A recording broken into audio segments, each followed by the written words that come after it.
Hello, I'm Dr. Brandt Gibson, and today I want to talk to you about burns. The interesting thing is I went through the last 100 and almost 50 days.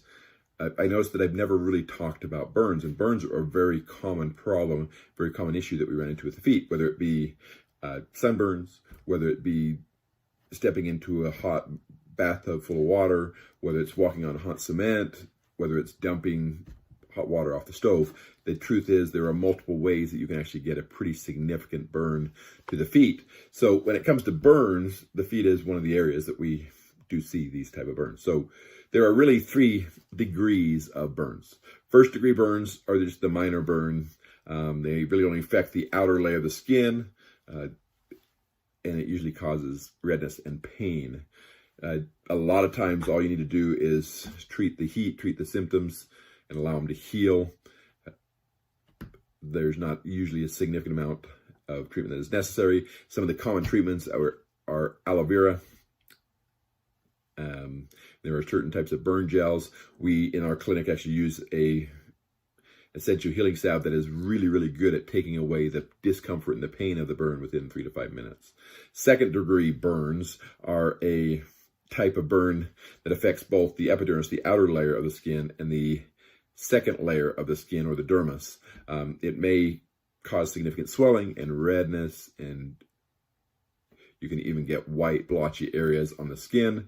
It can usually have blistering, and the pain can be pretty significant.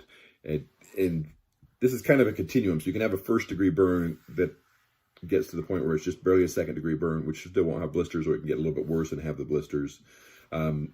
Deep second degree burns can cause, and usually do cause, significant scarring. Treatments are very similar. You're going to cool off the area. You're going to protect it. You're going to keep it clean so you don't get infections.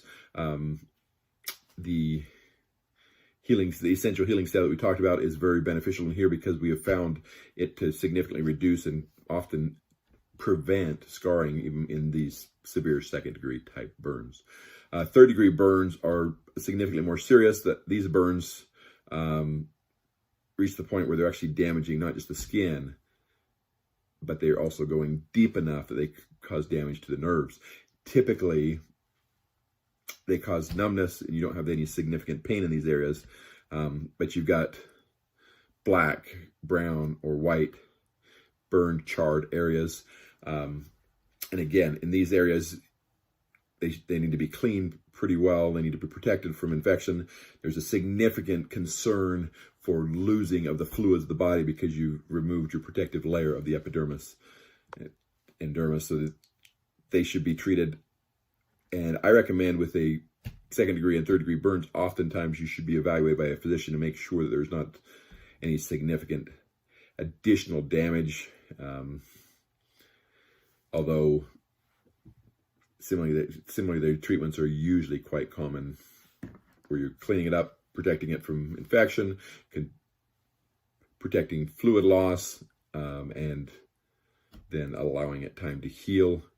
With third degree burns, again, the biggest problem is a lot of times you have to clean it out, get all this charred tissue out, and so it is easier if done in a doctor or hospital setting.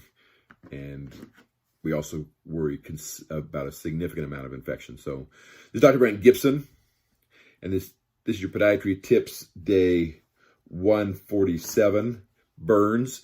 I do recommend with burns, with these especially, that you get evaluated and determine what needs to be done, especially when you get to the second degree and third degree type burns. Thank you, and have a great